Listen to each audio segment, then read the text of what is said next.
បើគេស្រឡាញ់យើងមែនណាគេចំហុយផ្អកត្រីប្រាក់ឲ្យយើងញ៉ាំអីគេមិនទុកឲ្យយើងអង្គុយលើទឹកមាត់ចឹងទេ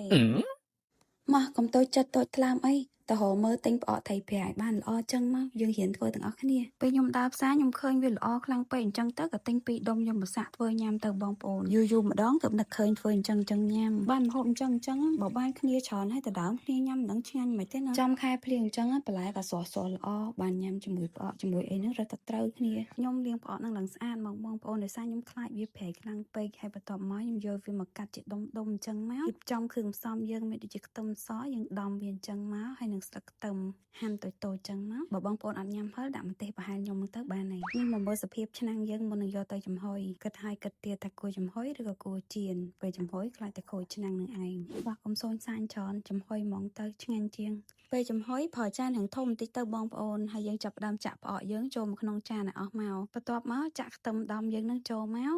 ជាមួយនឹងម្ទេសដោយបញ្ជាក់ចឹងបងប្អូនជួយចិត្តហឹរដាក់ច្រើនទៅបើមិនសូវចេះហឹរទេដាក់ប្រហែលខ្ញុំនឹងទៅបានហើយណាចំហុយផ្អកអញ្ចឹងអត់បានទេវាចេងបងប្អូនថែមជាមួយម្សៅស៊ុបបន្តិចមកស្ករសបន្តិចស្ករសមិនអស់ចិត្តហើយថែមស្ករត្នោតបន្តិចទៀតបងប្អូនបន្ថែមប្រេងឆាចូលបន្តិចផងបន្ទាប់ពីរៀបចំគ្រឿងផ្សំចូលចានអស់ហើយដាក់ដាំទឹកចំហុយផ្អកយើងយកតែម្ដងបងប្អូនខ្ញុំក៏បានបន្ថែមម្ទេសផ្លោកពីលើនឹងដែរដើម្បីឲ្យវាមានសោភ័ណភាពស្អាតហើយរសជាតិវាក៏ឆ្ងាញ់ដែរចំហុយតែមួយផ្លែទេបងប្អូនយូរហើយណាប្រហែលជាកន្លះម៉ោងហើយនឹងអញ្ចឹងបន្ទាប់ពីកន្លះម៉ោងក្រោយគឺផ្អកយើងឆ្អិនហើយខ្ញុំក៏បានដាក់ស្លឹកខ្ទឹមយើងចូលស្លឹកខ្ទឹមហ្នឹងខ្ញុំដាក់តាមក្រោយដើម្បីកុំឲ្យវាពណ៌ស្លោកខ្ញុំចង់ឲ្យវាមានពណ៌នៅស្រស់ល្អអញ្ចឹងណាហើយក៏ដាក់ចំហុយវាមកផ្លែតទៀតមកមើលសភាពឆ្នាំងរបស់យើងបន្ទាប់ពីចំហុយខ្ញុំថាអញ្ចឹងមែនតែអីទេដាក់ស្ងោរពងជាមួយនឹងតាយ៉ូងចេករបស់យើងមកដើម្បីញ៉ាំជាមួយផ្អកពងហើយនឹងតាយ៉ូងចេកហ្នឹងខ្ញុំស្ងោរតែ5នាទីទេបងប្អូនចាប់ផ្ដើមលើកវាឡើងមកកុំឲ្យវាលួយខ្លាំងពេកពងហ្នឹងខ្ញុំស្ងោរយកជាប់ភ្នៅបងប្អូន